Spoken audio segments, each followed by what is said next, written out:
السلام عليكم ورحمة الله وبركاته. حبايب قلبي، شلونكم؟ شخباركم؟ وعساكم بخير يا ربي. ورجعنا وياكم بفيديو جديد.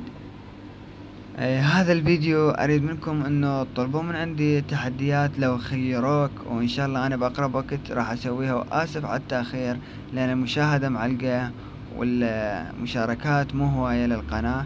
فاحب اطلب منكم انه تسووا لي دعم للمشاركات وباللايكات، وتنشرون الرابط لاصدقائكم حتى تنجح القناة، وانزلكم فيديوهات حصرية اول باول.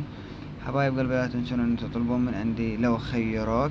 فما اريد تطلبونها من عندي كلش صعبة، لان اكيد ما راح اسويها. اكو ناس تطلب طلب كلش صعب ويعرف نفسه انه ما راح تصير، يكتب بالتعليق ادري بيك راح تغلس. يا حبيبي، لما تعرف انه راح اغلس الخيار مالك لو خيروك صعب كلش وما اقدر اسويه. يعني اطلب من عندي لو تحارش ببنية بالشارع، لو انه اروح اسوي فلان شي. المهم حبايب قلبي، انا اريد من عندكم تطلبون اشياء سهلة